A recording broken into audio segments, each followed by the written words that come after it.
Where the heck have you been? We've been here. I know, but you've moved house and stuff, and I've just been lazy. No, I meant like the viewers and the listeners. Where have they been? Like, we've been here. Where the why are they late? What have they been doing? They're not late. Oh, it's okay. us. It's us. Oh, okay. It's our fault. Hello, welcome to the ML&S podcast. I'm Jonathan Sawyer, M0JSX. And I'm Gary, M0TIG. How are you, Gary? I'm very well, actually. I mean, apart from sweltering. It is quite warm at the time of doing this. We are probably seeing some of the warmer temperatures that we're likely to get this year. 30 and long may it last. 30 degrees. It's good for portable. It is good for portable. And 30 degrees apparently this weekend. I hear on 30. 30. I hear on the grapevine we could see 30. It's a bit hot for me.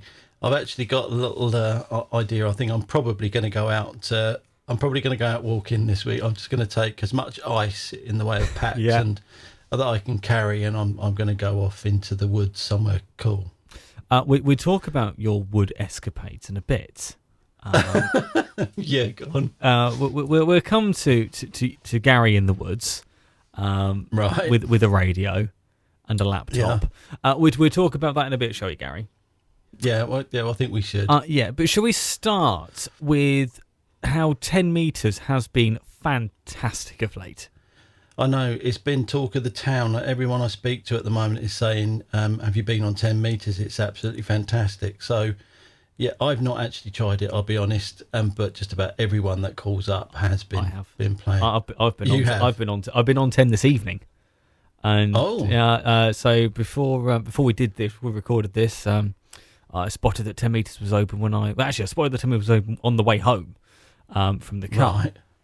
So I worked a few stations mobile, and then when I got in, I worked a few more from the shack. Oh, okay. It's been fantastic all over Europe. I worked Croatia mobile in the car earlier on.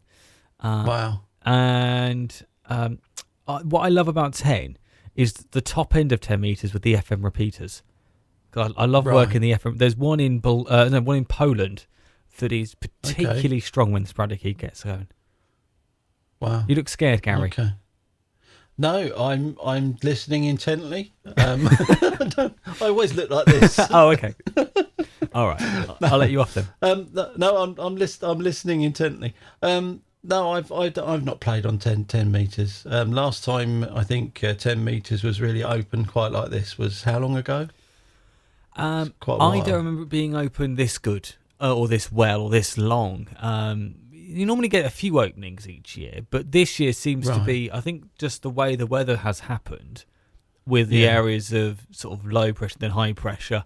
I think it's just led to some really good sporadic openings. I mean, 6 is the same as well, and I heard some people talking about 2 metres as well being particularly good. So it's nice to see, certainly the upper HF bands, and sort of 6, I suppose 4 metres as well, and 2, really getting some good DX. Wow. Nice. Okay. Well, as I say, I'm not. I don't have really. Do I have anything for 10 metres here? I've got a bit of wire outside, and I've got one of Callum's antennas here, which I don't often put up at the moment because of all the stuff I'm doing in the garden. But I don't think I've got very much in the way of temp. Mind you, it's not a very big antenna, is it? So I could probably do something. You could easily do a quarter wave. I mean, you could easily do a Slim Jim for 10. Would be fairly easy to build out a bit of RG450. Wow. Or don't. I've got a couple of antenna projects on the go at the moment, which I've got some. I mean, I don't want to mention what they are yet because if they go wrong, I'm going to look an idiot. Okay, they're quite complicated ones. Just say, Gary, what band? They're going to be BHF and UHF. Okay, very good. We look forward to seeing what happens on that front. It might work out all right, but I'm not going to say anything just yet. Okay. If they work, you'll be pleased as punch. All over the place. I'll be over. I will be very excited. Okay. Well, is this the start of TIG Antennas Limited? I don't think I couldn't cope with that. Not that sort of. If it all picked up, then you can imagine I wouldn't be able to fit it in. I don't get enough time as it is. No, that's very true. Blimey hell. It's very true. It's very true. I want my narrowboat first. Okay, so back to 10 metres. Yeah, antennas for 10 very easy to build. You could say Slim Jim or best thing to do actually if you've got a bit of RG58 that's just laying about not doing anything. Make a flower pot for 10. Make a flower. Oh, I thought you were going to go somewhere else with a cheeky 10 meter a 10 meter dipole. You could make a 10 meter dipole, but I thought you were going to do with a cheeky one. Yeah, where you sort of measure off of, is it like 9 or so feet, 10 feet, and you slit the little thing and then pull the inner out of the outer. Did you ever do that? Yeah. Back in the CB days. I tried. I tried that for 77s not that long ago, and it didn't get particularly good results. Probably my calculations being completely wrong. But no, a flower pot, really easy to build because all you need to do is strip off the shield, so the braid as well as obviously the outer coating, about a half wavelength, and then another half wavelength down. You put a coil in. Which you have to work out the mass of the coil. I can't remember exactly what it is for 10 meters. Okay. But then you just support it from a telescopic pole. Your DX commander pole would be great for that. And you'd be on the air. Wow. Okay. Well, I think we'll have to have a little play because I know Richard at work. He loves these antennas. He does like playing with wires. I think he's still cuddling his 49-1 Ballon. I'm sure that he's like his bedroom must be sort of like just covered in them, and he just opens drawers and they're sort of like velvet lined drawers as they open up, and there's he opens the cabinets. Which 49-1 today, sir? Like sock drawer, those funny sock drawers. Yeah. So I reckon that's what it is. So Richard, we know what you're up to. Yeah. Talking 49-1s. Yes. We've still got the ones in stock at work, and I'm still using one here, and I've been and that's what I was using on 10 meters. So I'm surprised how well they work. Okay. I was very much in the skeptic camp, but I'm a convert, I think. Right. Okay. Well, because I'm actually thinking that I should borrow one from work and actually try, because there's all sorts of options now. So I might give it a go. I mean, Richard keeps saying that 10 metres of wire would do. All I've got. I've got 10 metres of wire with a 49-1, and it works absolutely brilliantly on 20 metres. Right. And it will also tune 15 and 10 without a tuner. Or certainly the internal tuner inside the 7300 copes with it fine. In fact, the internal tuner inside the 7300 tunes it also on 12 and 17, which it's not supposed to do, but it does. I can't quite work that one out. All right. Well, obviously with my exceptionally powered 705 here, I should be doing all right. You should be doing all right. And in fact, last night, I'd got my 705 out, and I thought I'd just play a bit of FT8 on 20, put a few calls out, worked a few stations with 7 watts. It was great. Wow. Well, we Mark and I actually just sort of going on to my woodland escapades. Gary in the Woods. Here we go. Garrett. Yeah, Gary in the Woods. Mark and I marched for about 4 or 5 miles, what it felt like, to the top of some woodland in the middle of nowhere. And for the 5 minutes we were up there, because Mark gets hungry. Once he's done the march, playing the radio, it's like a 5-minute window. He gets hungry, he wants a sandwich, and then wants to go home. So I'm next time we go out, I'm opting to take the car, do the radio, and then go for the walk. Okay, all right. I mean, it makes sense to me. I'm just saying we could put the car back at home and then just go for a walk. I just think that's probably the best way. I think that's quite true. I mean, Mark does go for a walk every day at work. Yes, he does. Yeah, he does like to get out. Good for him. Good for him. Absolutely. So you're saying that when he goes out for a walk to play radio, there's not much radio that actually gets played. Well, we did play a little bit. He likes to experiment with antennas, and we do take quite a lot of antennas up with us. And what we did take was with the 705 tuner, the proper the icon one, matching tune. Yeah, and we got some really good results with that. We actually I think we were working Czechoslovakia or Czech Republic or whatever now. And we got some really, really cool contacts, and we spoke to a guy there, one of the guys that makes some mag loops, and he was a really nice guy. We just had a real ball on that, and made a couple of really good contacts. We worked quite a lot of Russia and France, even into States on FT4 and FT8. Really with basic setup, and we're talking 7 watts. I'm not pushing my 705 much beyond 7 watts on FT8. And Mark's actually been looking at the specs on the 705, and it looks as if it's got like a kind of a VHF UHF biased PA, but looks like it's good for about 30 watts on VHF, which is quite interesting. So I've been pushing mine to about 7 watts, so I'm fairly happy that it's okay and it hasn't overheated or done anything strange. I'm actually enjoying a little bit of FT. I've getting more into FT4 now. Me too. Because it's not quite as harsh on the radio. I don't think it's much quicker as well. It is, and actually, I've discovered, particularly when sort of 20 meters is busy, on FT8, you often go up to FT4, and it's a shorter transmit cycle. It's only 7.5 seconds rather than 15, but there's less people on FT4. So actually, if you can actually find a frequency in order to call CQ or answer a few calls, and it's amazing. I was amazed about how there is activity on FT4, but actually how much easier it was to make contacts because you're not trying to fight for a frequency with everybody else.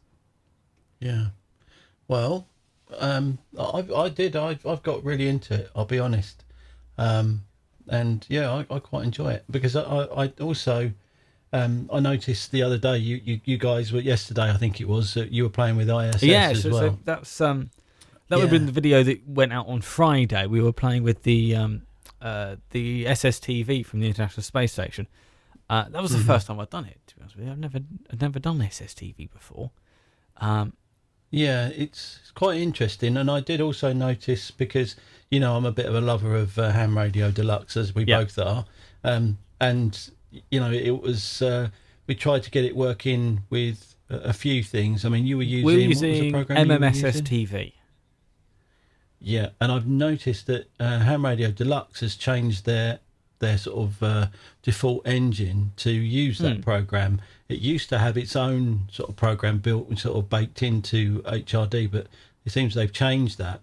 And I've got a fairly late version. It's actually the latest version of Ham Radio Deluxe, and really, really good. But they have changed that.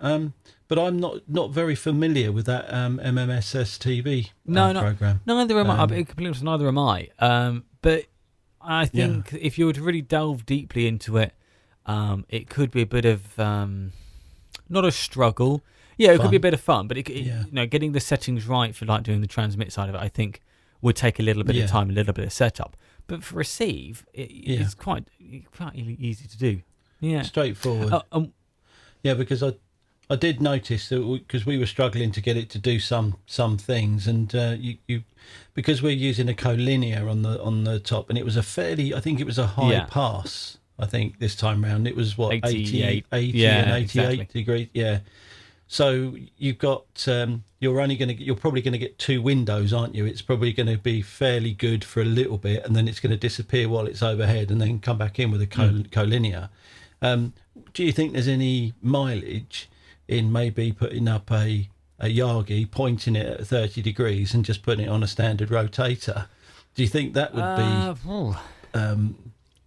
it's an interesting it is an thought, interesting isn't it? thought. Because not everyone's got the dual action rotator type things with azimuth and elevation. I think it depends on what you're trying to do. If you're trying to transmit and receive through some of the satellites, then that would possibly be a good idea. Maybe not 30 degrees, but maybe something, maybe 40, be a bit higher for an overhead pass. Right. Well, if anyone knows how to do this really, really well, we're all ears. because we've got the bug now. I also think the other thing, and this is probably something we need to look at to see if we can source some, because I've no idea who's making any now, but egg beaters. Because obviously an egg beater antenna is perfect for satellites. It is, yeah, and I'm sure that there will be.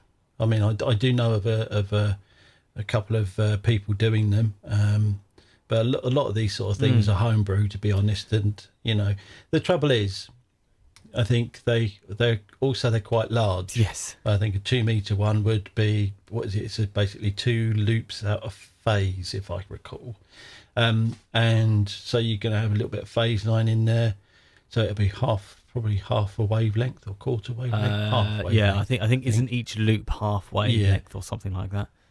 Yeah, so that's going to be quite large, isn't it? The loop. The 70 stems one would be really reasonably small, but they do look a bit unsightly. I will be honest, as antennas go, they're not pretty.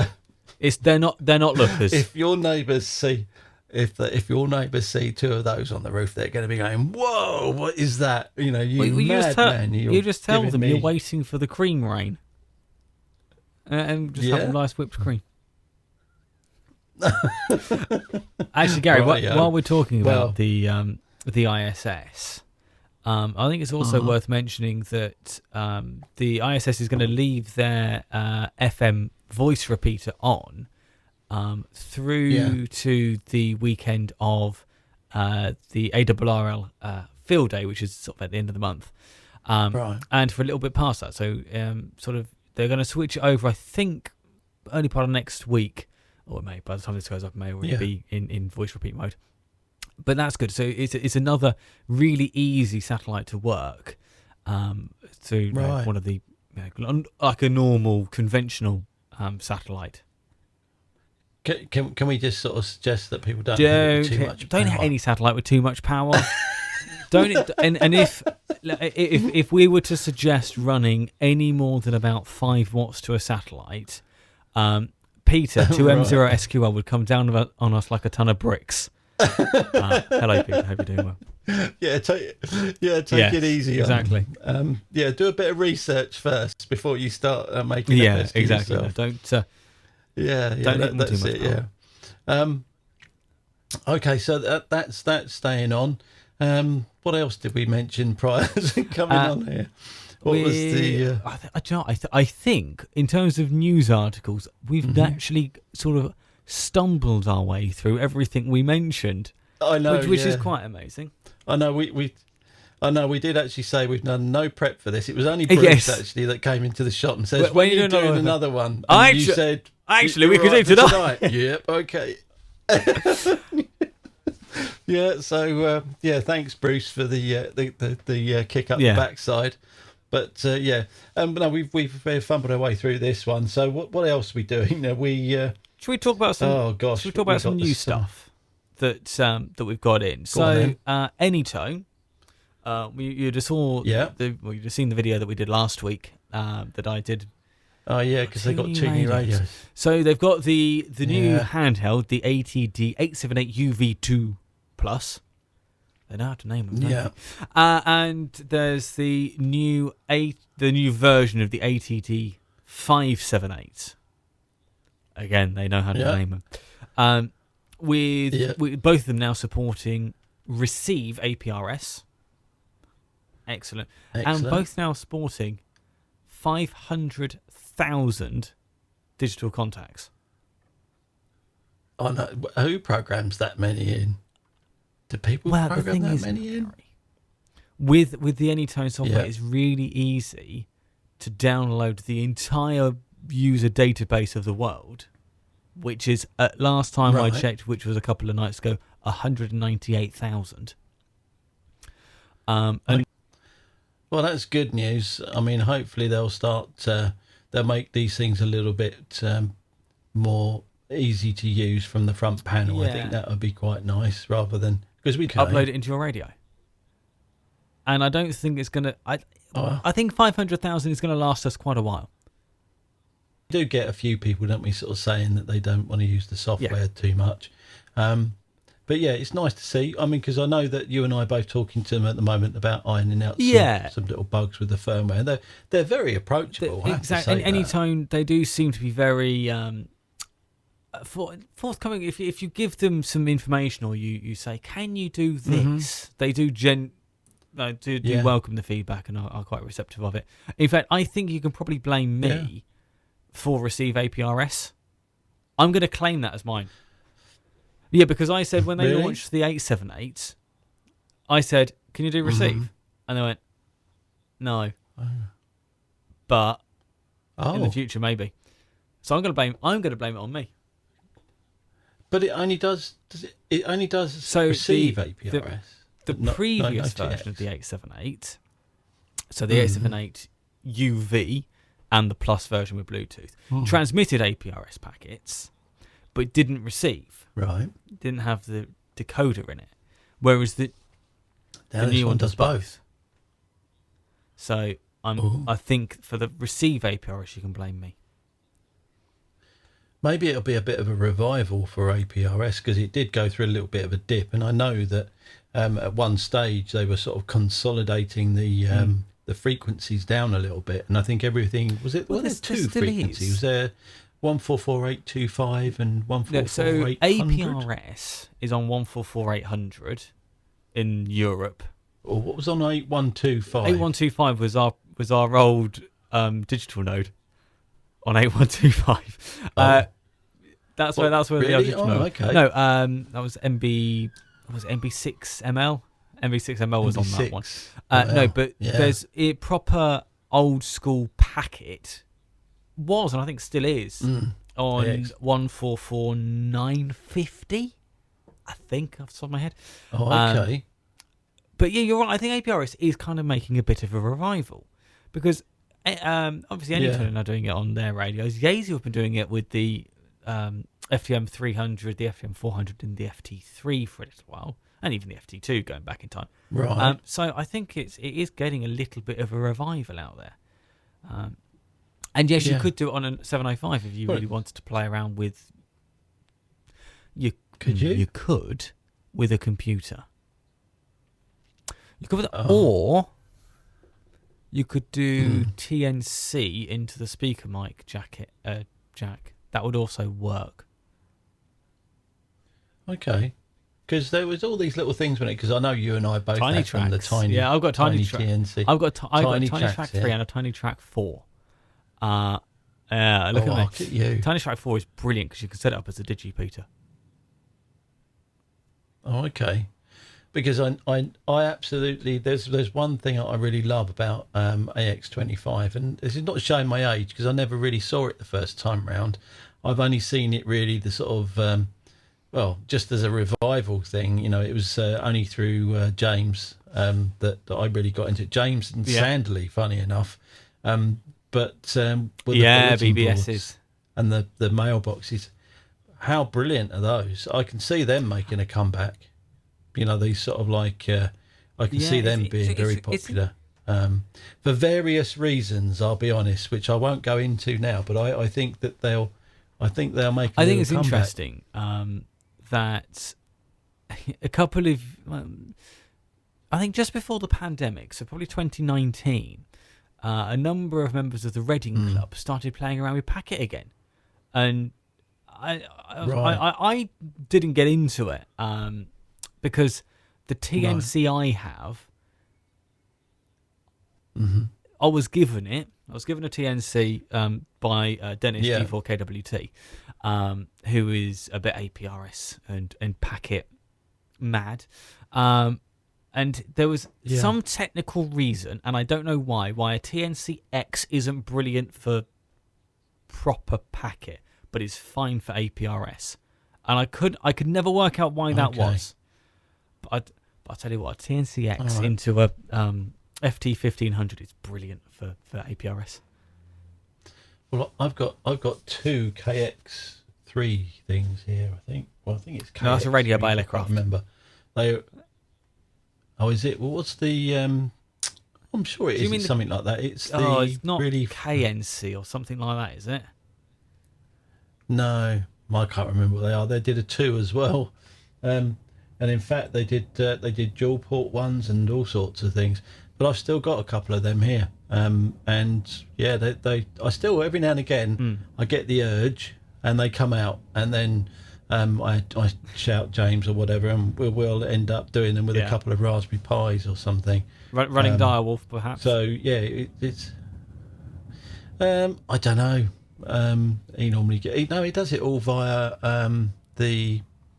Mitchie just basically does the whole lot via terminal node, and sets up. He really hardwires the Linux deployment or whatever like to call it, and it's really really cool stuff when it's up and running. But I mean, those guys, they were mad keen on it, and I think actually there's a group in Oxford as well that got really keen on it. I can't remember who it was. It's still a thing. Do you know what? If anyone is just wants a bit of something that is interesting, a bit quirky, and just blooming great fun, Packet is definitely interesting. You know, there's people I quite enjoy it. Shouting at the screen. Mm-hmm. And yeah, they're shouting at the screen, really? and or the speaker that they're listening to us on, if they're listening to a podcast. But they're shouting PK232s at us. That's what they're doing. They're shouting that at us because we haven't mentioned. Oh yeah. Was that Tiny? No, it wasn't Tiny. No, that was not Tiny. Was it? That was. Do you know what? I'm going to go to my favourite search engine.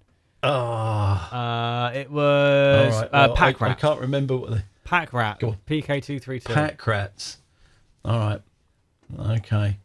Yeah. Well, they were the thing, and wouldn't Martin was keen on those, wasn't he? Yeah, Martin was keen on them. I know, very keen on RTTY and Teletype, and I think that he did kind of stray into a bit of Packet, and I tell you what, something that I want to play with, and I've not done as of yet, is WinLink. I know there's. Is WinLink the email on system? HF. That I've played with that. That is the POP3 email system, which is really smart. Yeah, that's the one that they use on the boats every now and again, isn't it? Yeah, that is incredibly good. I have no idea. I know there's a guy on YouTube, and I can't remember his name or call sign. It's OH8, I think. Can't remember the suffix, but he's got a 705 and he's done that. He goes out hiking in the woods in the snow. He's mad keen on it. But sending emails through WinLink with he's got a little Windows tablet or laptop or something. Right. And I actually talked to you, Gary, about what small compact Windows device might be good to go with my 705 in my bag. Go on then. I can answer that straight away. It's a Surface. Thanks, Gary. Which version of the Surface? It's no problem. There's like 14,000. But there's 14,000 of them. I would go for whatever one comes up cheap. They're all pretty good. Get an i5 or an i7 if you can. Just get as much space, as much memory as you can get for your bang for buck, and just run it into the ground. It'll run Linux and it'll run Windows. But the best thing about it is battery inside. You can put anti-reflected screen cover on it. It's got a fold-up keyboard that is lightweight, so it's really thin, like a tablet. Internal battery, screen already there. It really is a self-contained. I've done a lot of thought about this, as you can hear with my enthusiasm.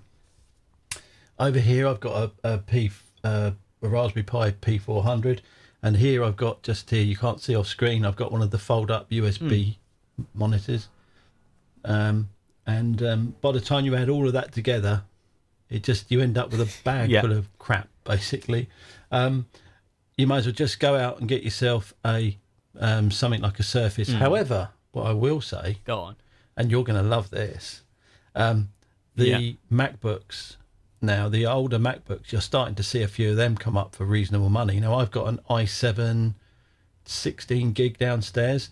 I'm running Boot Camp, and it just runs Windows for the everyday software, but also for something that I quite like as a little bit specialist. For instance, Flex software, I can actually use the Mac OS for that. So I kind of get the best of both worlds. So Fantastic. a MacBook's not a bad choice. With that, Gary, I need to wrap up and disappear. Because the missus is calling me. She can't get in. So I need to disappear. Oh, okay. And let her in the house. But we will do one of these very soon. Thanks very much for watching and listening.